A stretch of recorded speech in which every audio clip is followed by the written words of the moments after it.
Vamos a empezar el análisis de la estabilidad de las columnas, analizando este caso muy sencillo, en el cual la columna la asumimos rígida, se encuentra comprimida por una carga P, y tenemos este resorte que, en la medida que esta estructura se deforma, aplica una fuerza horizontal sobre el extremo de la columna. Ustedes, en las materias previas en estática, siempre plantearon los equilibrios en la posición indeformada, más allá de que todos sabemos que cuando una estructura se carga, cuando están actuando fuerzas, se deforma y por lo tanto el verdadero equilibrio se da en la posición deformada. Pero bajo la hipótesis de que las deformaciones y los desplazamientos que sufre la estructura son muy pequeños, la posición deformada o indeformada se confunden entre sí y obviamente el planteo del problema resulta más sencillo cuando se puede plantear el equilibrio en la posición indeformada, porque eso facilita la solución. Uno sabe dónde está planteando el equilibrio, cómo se producen ese equilibrio, en qué configuración se da, porque es la configuración original, la indeformada, y eso hace que el problema sea lineal. Pero en este problema de estabilidad de columnas comprimidas, la novedad que surge justamente es que el equilibrio lo tenemos que plantear en la condición deformada. Y este ejemplo sencillo lo muestra. Si yo planteo el equilibrio en la posición indeformada, este resorte no genera ninguna fuerza sobre la estructura y solamente tenemos fuerzas verticales actuando. Pero en cambio, cuando la estructura se deforma, en este caso la estructura es rígida, por lo tanto la única deformación que puede hacer es girar alrededor de esta articulación B, gira un determinado ángulo θ. En la medida entonces que la estructura se deforma, el resorte se estira y entonces aparece una fuerza horizontal aplicada sobre el extremo superior de la columna. Si nosotros queremos plantear el equilibrio entonces en la posición deformada, una de las maneras de plantear equilibrio, en este caso la más sencilla, tomar momentos respecto del punto B. Así nos quedan bueno, no aparecen las reacciones de vínculo, estamos tomando momentos respecto de este punto, pero sí aparecen las fuerzas que nos interesan, que son P y F, que es la reacción del resorte. Entonces, el planteo de momento, tenemos un momento positivo, que es la fuerza P por el brazo de palanca delta, menos un momento que se opone, que es esta fuerza F por este brazo de palanca L. Bien, nosotros estamos haciendo en este planteo, si bien lo estamos planteando en la posición deformada, estamos suponiendo que la deformación es pequeña, que este ángulo θ es pequeño, por lo tanto este punto A, si bien en la posición deformada se desplaza horizontalmente, no estamos admitiendo ningún desplazamiento en esta dirección vertical, porque no es que estamos girando 10 grados, estamos girando apenas un ángulo θ muy pequeño, de forma tal que todos los desplazamientos son desplazamientos horizontales. Y este desplazamiento delta horizontal, bajo la hipótesis entonces de una pequeña deformación, lo podemos calcular como el ángulo medido en radianes por esta longitud, que es la longitud de la columna, que es la distancia que hay entonces entre el punto A y el punto B, porque de vuelta estamos considerando que el punto A se está desplazando horizontalmente. Entonces tenemos una expresión para relacionar al desplazamiento horizontal con el giro. Por otro lado, tenemos que, bueno, la fuerza que hace el resorte es el desplazamiento por la constante de resorte. Por lo tanto, tenemos que F es K por delta. Bueno, si todo eso lo reemplazamos en la ecuación de equilibrio planteada en la configuración deformada, que es una ecuación de momentos, bueno, tenemos por un lado que delta es L por el arco, y por otro lado tenemos que la fuerza es la constante del resorte por delta, pero a su vez delta lo volvemos a poner como la longitud por el arco. Y entonces nos queda esta expresión, esta expresión de equilibrio. O sea, estaríamos buscando una configuración deformada que estuviera en equilibrio.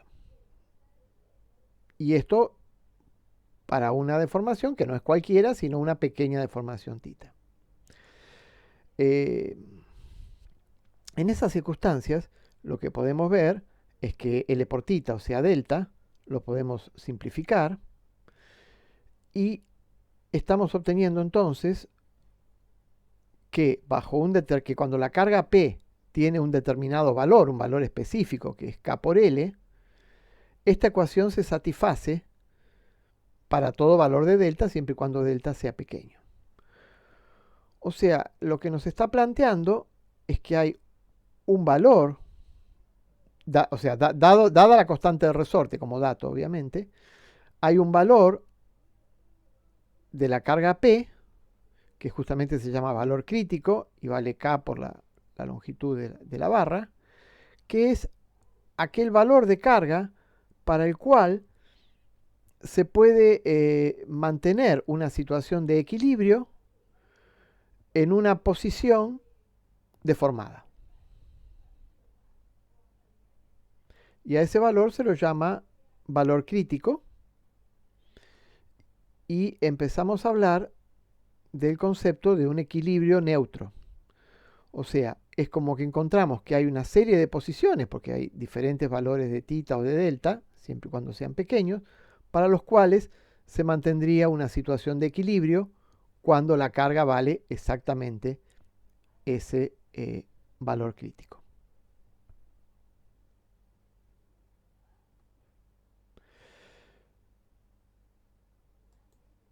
Veamos qué pasa, veamos qué pasa cuando la carga P tiene otros valores distintos al valor crítico. O sea, podemos tener, el valor crítico es K por L, pero la carga P podría ser mayor o menor o igual a K por L. Analicemos todas las situaciones que se dan y las representamos entonces en un gráfico en el cual vamos a poner en vertical los diferentes valores de la carga y lo vamos a graficar en función de los desplazamientos que puede sufrir el punto A, que es lo que viene a ser delta, el desplazamiento horizontal del punto A. Lo que observamos es que si la columna está solicitada por una carga que es menor a la crítica, la situación de equilibrio va a ser estable. ¿Por qué? ¿Qué pasa? Si nosotros estamos en esta situación y hay cualquier perturbación pequeña que la saca de la posición de equilibrio, tanto sea para un lado o para el otro, la fuerza que ejerce el resorte es mayor, el par que ejerce el resorte es mayor que el par que ejerce la carga P y por lo tanto vuelve a traer a la estructura a la posición de equilibrio, la posición indeformada. Entonces resulta que la posición indeformada es una posición de equilibrio estable mientras la carga sea baja, porque cualquier perturbación va a hacer que el resorte vuelva a traer a la estructura a su posición de equilibrio. Obviamente, si acá hubiera efectos dinámicos, habría algún tipo de oscilaciones, pero bueno, no estamos teniendo en este caso, efectos dinámicos, simplemente estamos analizando la posibilidad de que se mantenga en un equilibrio estable cuando la carga es menor a la crítica. Y eso sería este dibujito, ¿no? Sería una analogía. Si yo tengo esta situación así cóncava, yo muevo un poquito esta pelotita y siempre vuelve a quedarse en esta posición porque, bueno, el peso la vuelve a ubicar ahí. Cuando la carga es exactamente el valor de la carga crítica, entonces se habilita la posibilidad de equilibrio neutro. O sea, que el equilibrio pueda tener lugar en diferentes configuraciones. Puede ocurrir en la configuración indeformada, pero también yo podría tener equilibrios en las configuraciones deformadas, o sea, para valores de θ pequeños. Y eso ocurriría para un valor fijo de la carga, ¿no? Obviamente es esta línea. Obviamente esta línea no puede ir hasta acá o hasta acá porque estamos asumiendo de que los deltas en juego son pequeños. ¿Y qué pasaría si la carga fuera mayor que el valor crítico? O sea, supongamos que yo estoy en esta situación indeformada y tengo la carga mayor que el valor crítico. Bueno, puede ser que se quede en equilibrio. Si nadie perturba, si todo es perfecto, si la columna es perfectamente alineada, todo, bueno, se queda en esa posición, sería como tener la pelotita en la parte, en la cima, y si no hay ninguna perturbación, ahí se quedaría. Pero a la menor perturbación, se va a caer. Bueno, esa es la situación que tenemos entonces para toda esta situación. Un equilibrio inestable, cuando la carga es mayor a la carga crítica. Lo que hemos planteado con este ejemplo es lo que se llama, bueno, la estabilidad del equilibrio, ¿no? Analizar que el equilibrio puede presentar este punto C que está acá, una bifurcación. Hay un punto en el cual hay más de una posible configuración en la cual haya equilibrio. En la parte de abajo, el equilibrio se va a dar siempre con θ igual a 0, obviamente delta igual a 0. Si la carga tiene el valor de la carga crítica, se habilitan diferentes posiciones de equilibrio.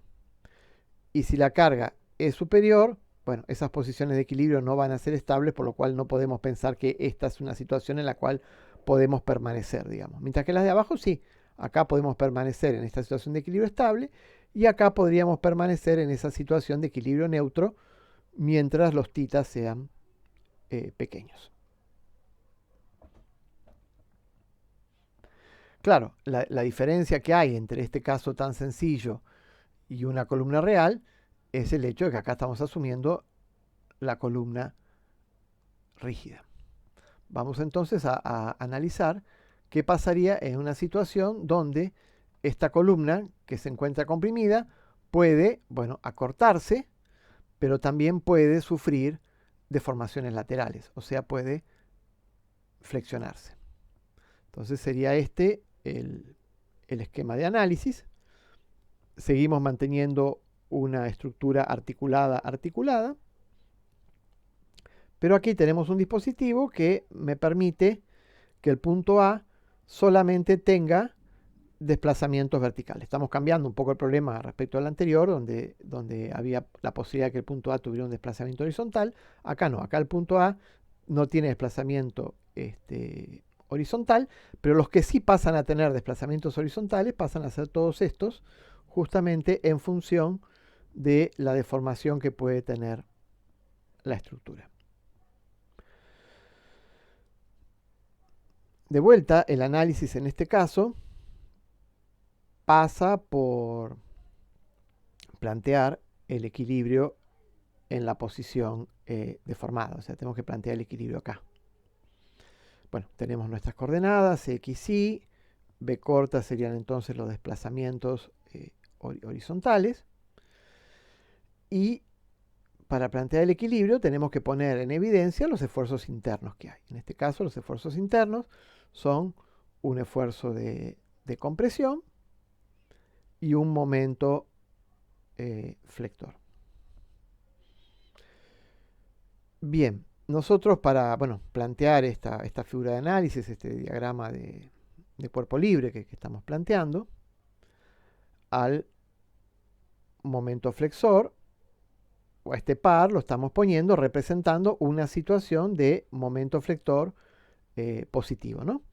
Que no necesariamente está asociada a esta deformación que estamos mostrando acá, digamos, ¿no? Simplemente esta sería la situación en la cual el momento es positivo, ¿no? Un momento positivo traccionaría fibras inferiores, comprimiría fibras superiores, ¿no?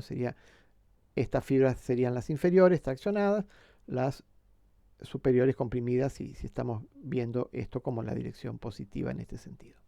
O sea, esto es la dirección de un momento flector positivo. Y el esfuerzo normal lo estamos poniendo no positivo, lo estamos poniendo negativo. Bueno, ¿por qué hacemos eso? Porque en todos los problemas de que estamos haciendo de estabilidad de columnas, esto se va a llamar, enseguida lo vamos a ver, problema de pandeo. Acá aparece la palabra en inglés buckling, pandeo. Vamos a cambiar un poquito la convención de los esfuerzos normales y los vamos a considerar positivos cuando son de compresión. Digamos, es un cambio que hacemos en la convención, pero que como siempre las columnas van a estar comprimidas, tendríamos que estar toda la vida arrastrando un signo negativo. Entonces, para no estar arrastrando todo el tiempo un signo negativo, para estos casos se toma como positivo la compresión. Bueno, entonces esta es la figura de análisis que necesitamos para plantear el equilibrio en la posición deformada. Bueno, vamos a retener esta figura y pasamos entonces a otra transparencia. Aquí, si bien no teníamos, como en el caso anterior, un resorte que iba a generar una fuerza dependiendo de lo que se formaba el resorte, sí tenemos una columna que se deforma y sí va a haber entonces una curvatura, la derivada, esto es la derivada segunda de b respecto de x, eso es prima prima, es una notación, pero está representando derivada segunda respecto de x. Bueno, las derivadas segundas respecto de x es una teoría en donde yo asumo que la viga sufre pequeños desplazamientos y pequeñas derivadas de los desplazamientos. Yo puedo asumir que la derivada segunda es la curvatura geométrica. Y entonces la ecuación de la elástica, que ustedes vieron en estática, se escribe de esta manera, ¿no? Donde yo relaciono el momento flector que actúa, la rigidez a flexión, esto es un momento de inercia, y esto es el módulo de Young, y la curvatura. Esta ecuación es una ecuación aproximada porque está planteada bajo la hipótesis de que son pequeñas las deformaciones de la viga y pequeñas también sus derivadas. Bien, entonces, teniendo en cuenta la ecuación de la elástica, ahora sí volvemos entonces a plantear una ecuación de momentos. Bueno, una ecuación de momentos, vamos a tener P por B, un momento positivo, es una cupla que está actuando, y el momento flector que lo hemos propuesto positivo. Obviamente cuando despejamos nos va a quedar que el momento flector que está actuando en realidad es negativo, porque es lo que nos daba esta forma justamente, pero bueno, ahí surgió el signo del momento flector. Bueno, el momento flector entonces lo reemplazamos por la ecuación de la elástica y finalmente llegamos a una ecuación diferencial en derivadas totales, es una ecuación diferencial de segundo orden en derivadas totales, donde la incógnita es los desplazamientos horizontales, o sea, la función que me diga cómo son los desplazamientos horizontales de cada punto de esta columna, que a su vez se comporta como una viga porque se puede flexionar, es la ecuación diferencial que tenemos que resolver. Una ecuación diferencial muy, muy sencilla porque es a coeficientes constantes, tanto la carga P como el módulo de Young o la inercia las consideramos constantes. Por lo tanto, es una ecuación muy, muy sencilla que ustedes saben resolver y si no, repasan un poquito cómo se resuelve.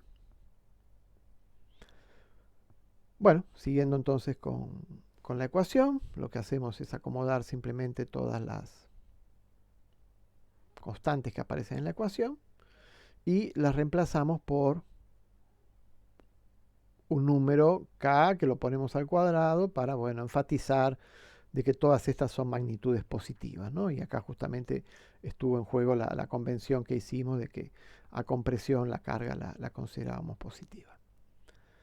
Bien, queda entonces escrita la ecuación diferencial con la nueva cambio de variables. Y bueno, la solución de esta ecuación diferencial, cuando este k cuadrado es positivo, es una ecuación diferencial donde hay soluciones generales que tienen formas de coseno k por x o seno de k por x. Una combinación lineal de ambas funciones es la forma en la que puede deformarse horizontalmente la vía. Una ecuación diferencial de segundo orden, claramente, para definir una solución particular, requiere que se definan dos constantes arbitrarias, que en este caso son C1 y C2. Y esas constantes vamos a tener que trabajar con condiciones de borde para poder definirlas. Entonces pasamos a analizar las condiciones de borde. Repetimos, bueno, arriba la solución y recordamos entonces que estamos analizando la estabilidad de una columna al pandeo de una columna que está articulada en ambos extremos. Eso de pinet en inglés significa que está articulada. Y las condiciones de borde son que los desplazamientos tanto en el punto A como en el punto B son cero. Los puntos están fijados. Acá porque hay un apoyo fijo y acá porque tenemos este dispositivo que solo permite desplazamientos verticales. Si uno reemplaza x igual a 0, tenemos que el coseno de 0 vale 1 y el seno de 0 vale 0. Por lo tanto, nos queda que b de 0 es igual a C1 porque esto vale 1 y esto a su vez tiene que valer 0 porque es la condición de borde y no queda mucha alternativa que la constante C1 sea 0. Con lo cual, lo que estamos viendo ya que esta forma de la deformación tiene forma de un seno.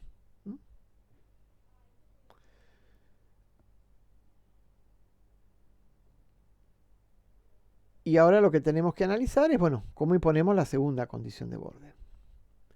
Claro, B en L tiene que ser 0.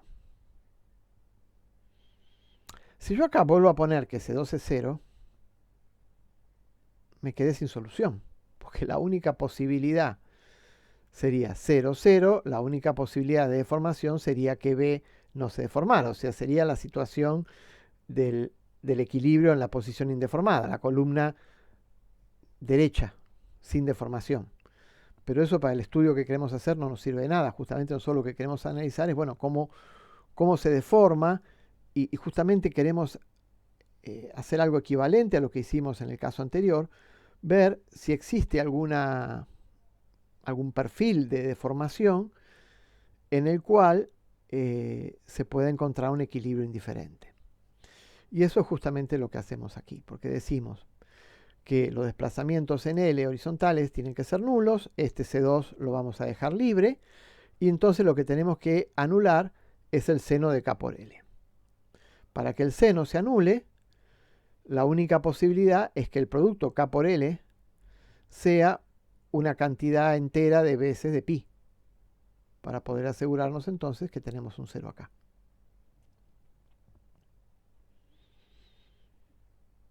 Y entonces la forma deformada que nos termina quedando es C2 por, vamos a ver acá, la forma quedaría C2, queda la constante indefinida, por el seno de K es n pi sobre L, o sea que nos quedaría b de x igual a C2 por el seno de n pi sobre L por x. Esa sería la forma que puede ser compatible con una situación de equilibrio indiferente. O sea, puede flexionarse un poco y se puede quedar en equilibrio. Justo si la carga P obviamente respeta esto, porque acá adentro ¿quién está? La carga P. Entonces, si acá recordamos que K cuadrado era P por E por I, pero ahora K cuadrado tiene que ser N al cuadrado por pi al cuadrado, encontramos cuál es el valor de la carga consistente con esta situación de equilibrio indiferente. Pero claro, fíjense que tomamos n igual a 1. ¿Por qué tomamos n igual a 1? Porque es el primer valor que aparece. el primer valor que nos puede generar una carga crítica. Ustedes miran, sí, para cada valor de n voy a tener una carga crítica. Sí, es verdad. Para cada valor de n voy a tener una carga crítica. Pero la carga crítica más baja la voy a tener para el valor de n igual a 1. Entonces, si ya estoy con un valor de carga en ese valor, una carga más alta que la carga crítica que me da situaciones de equilibrio inestable, o sea que ya no tiene sentido, no voy a lograr una situación de equilibrio posible con ese valor. Entonces, la única carga crítica que a mí me interesa es la más baja, y la más baja para esta configuración se obtiene con n igual a 1. Esto que hemos obtenido, que hemos analizado, el planteo de esta ecuación diferencial y encontrar sus soluciones que permitían un equilibrio indiferente, matemáticamente consistió en resolver un problema de autovalores y autovectores, donde justamente los autovalores eran las cargas críticas, las cargas que permitían el equilibrio indiferente, y los autovectores eran justamente la forma de la deformada, ¿no? Estamos pensando obviamente en esta generalización como que las funciones son vectores, ¿no? Se puede armar un espacio vectorial con las soluciones de esta ecuación diferencial. Bien. Entonces, lo que hemos obtenido es la carga crítica. Análogamente a lo que habíamos hecho antes, que también teníamos una carga crítica, pero para una estructura mucho más sencilla, que era compatible con un equilibrio indiferente, ahora tenemos una carga crítica compatible con esta configuración, la cual puede mantenerse en un equilibrio indiferente. También, obviamente, siempre y cuando esta deformación sea pequeña. Ahora, claro, si yo voy a tener una columna que está comprimida, yo no quiero llegar a una situación de equilibrio indiferente y que la cosa se pueda deformar para cualquier lado y digo, hasta ahí estoy en equilibrio y a partir de ahí entro en una situación que obviamente colapsa porque entro en un equilibrio inestable. Entonces, este valor de la carga es el máximo valor que yo quisiera llegar y obviamente ni quiero llegar, quiero estar mucho más abajo de ese valor para poder estar en una situación de equilibrio estable con la columna indeformada. Y si hubiera algún tipo de imperfección o algún tipo de desplazamiento lateral que me sacara, que me flexionara esa columna, la misma rigidez a la flexión actuaría como el resorte en el caso anterior y la vuelve a poner vertical, recta, indeformada, porque la carga está por debajo de la carga crítica. El valor de la carga crítica, ¿de qué depende? Depende de la geometría, la longitud, depende de la rigidez del material. Era como la constante de resorte que aparecía antes en la otra carga crítica, ¿no? La otra carga crítica era K por L, ahora en lugar de la K aparece E, y aparece también en función, bueno, de la geometría de la sección transversal, el momento de inercia de esta sección. Otro comentario interesante que se puede hacer en este momento es que yo acá estaba analizando todo esto en un plano XY como si este fuera un problema plano, pero en realidad una columna va a estar en el espacio. Entonces, ¿en qué dirección se daría este pandeo? ¿En qué dirección se daría este desplazamiento lateral?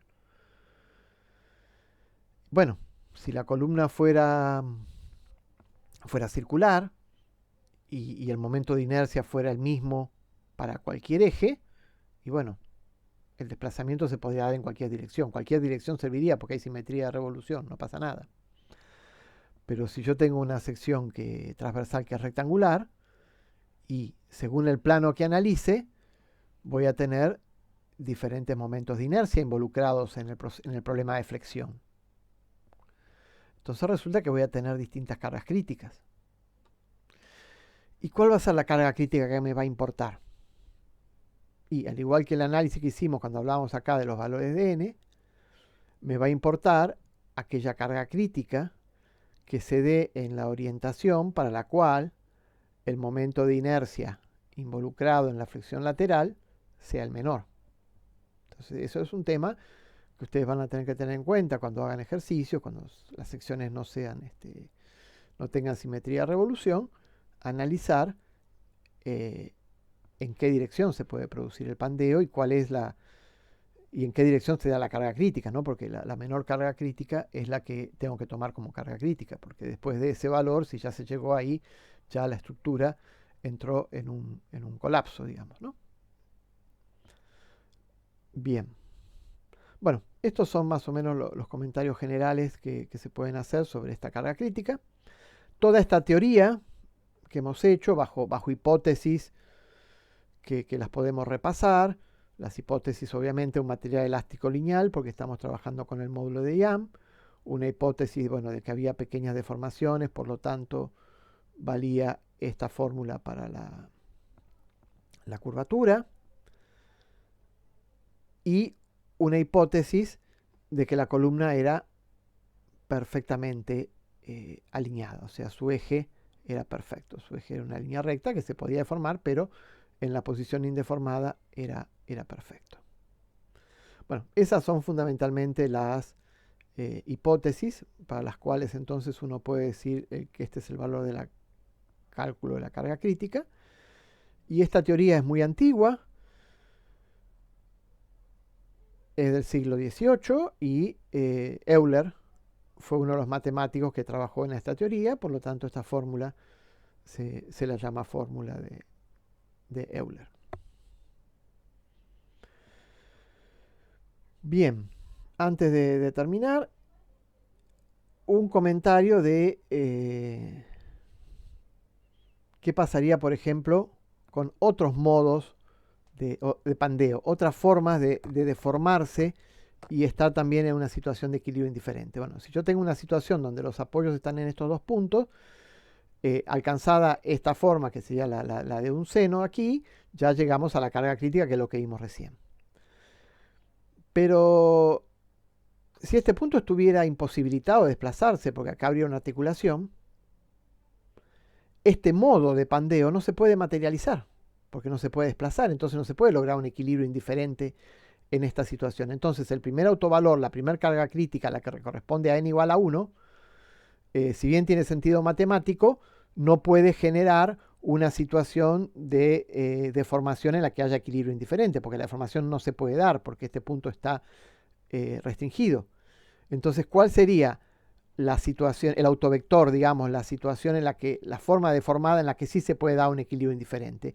Y bueno, una forma indeformada que correspondería al caso de n igual a 2 y que por lo tanto su autovalor sería más grande. Y bueno, si ustedes reemplazan acá en la fórmula, acá tienen k al cuadrado, queda n al cuadrado, n igual a 2 significa que la carga crítica es 4 veces más grande que esta carga crítica. Entonces esto es lo que pasaría, esta sería la configuración de equilibrio indiferente si yo tuviera a este punto, justo el punto central, el punto medio, imposibilitado de deformarse. Bueno, y para cerrar esta etapa, volvemos entonces a cerrar con un gráfico equivalente a este donde teníamos cómo eran los equilibrios en función de delta. Esto era para este dispositivo de columna rígida. Ahora vamos a ver cómo queda si dibujamos algo equivalente, pero para una columna que se puede deformar. Entonces, tendríamos para cargas menores a la carga crítica, toda esta sería la solución, obviamente con b igual a 0, equilibrio estable, y tenemos esta situación horizontal que se darían, estamos midiendo los desplazamientos del punto, por ejemplo, del punto medio de la viga, ¿no? El desplazamiento horizontal. Esta función horizontal ocurriría si se dan las hipótesis que hicimos. Las hipótesis, ¿cuáles eran? La curva A, digamos, esta horizontal. Una columna ideal, una ecuación de la elástica lineal, o sea que salió, que sería esta ecuación de la elástica sin este término, ¿no? M igual a E por I por la derivada, por la curvatura, la derivada segunda. Esa es una ecuación de la elástica lineal y un material lineal. Pero si nosotros quisiéramos en realidad ver qué pasaría con situaciones de deformaciones más grandes, ya la ecuación de la elástica no sería la la lineal, sino que aparece este otro término, que obviamente la hace no lineal, porque acá aparece la derivada primera al cuadrado elevada a la 3 medios, una ecuación bastante complicada. Pero entonces, si quisiéramos resolver el problema en esta situación, la relación entre la carga y la deformación tendría esta forma, ¿no? A la medida que se iría deformando, iría tomando un poquitito más de carga, haría falta un poquito más de carga para que se vaya deformando.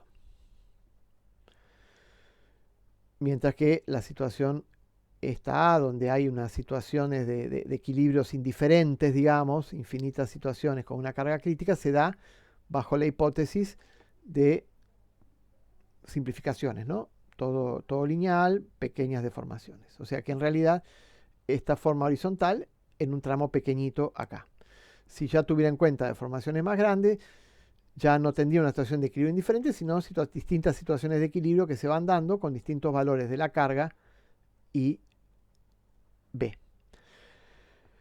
¿Quién era el responsable de que pueda haber diferentes situaciones de equilibrio indiferente? Para terminar, simplemente repasar el hecho de que C2 no queda definido.